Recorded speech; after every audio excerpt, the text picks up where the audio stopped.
All right, so when I was a kid, I knew that I was creative, but sometimes I'd get frustrated that I wasn't creative in all the ways I wanted to be creative. Like, I'd see a canvas and paintbrushes and paint and think to myself, I can do that.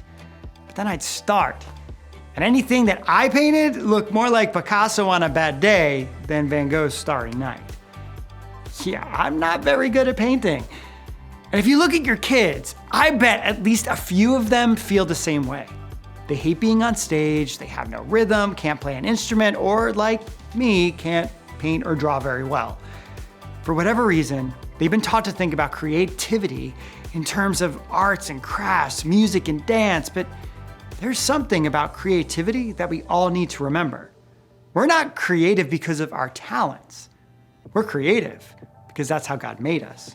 He designed each of us with a mind to think beyond ourselves and imagine the possibility for, well, anything.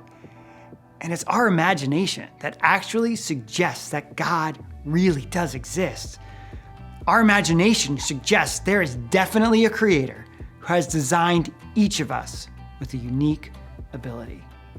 It's God's image in us that gives us the capacity to see beyond the ordinary and to understand a dimension of life that a dog or a tree or a whale just can't experience.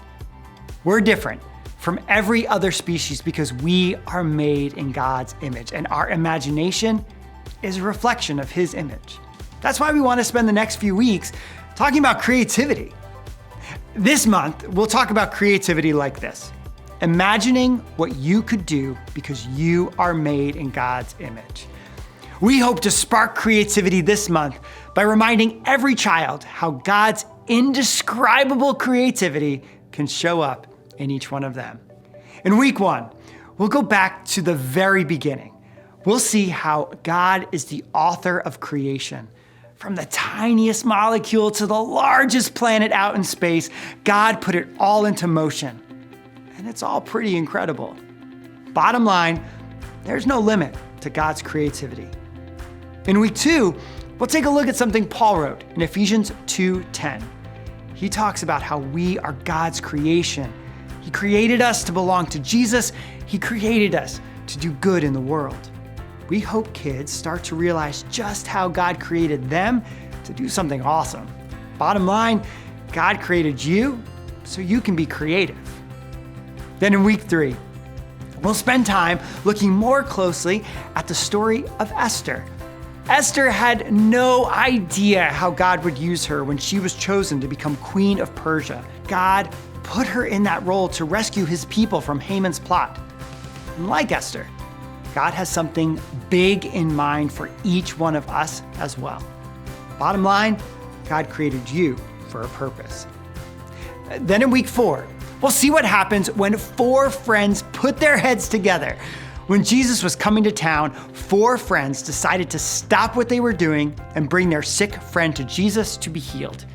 They went above and beyond to make sure he could see Jesus. Bottom line, God created you to work with others. We finish out the month with something Jesus said as part of the Sermon on the Mount. Jesus asks us to use our creativity to be salt and light in the world around us.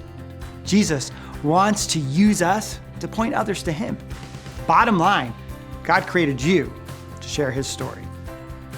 Everything we are saying about God's creativity can be summed up in our memory verse found in Psalm 145:3.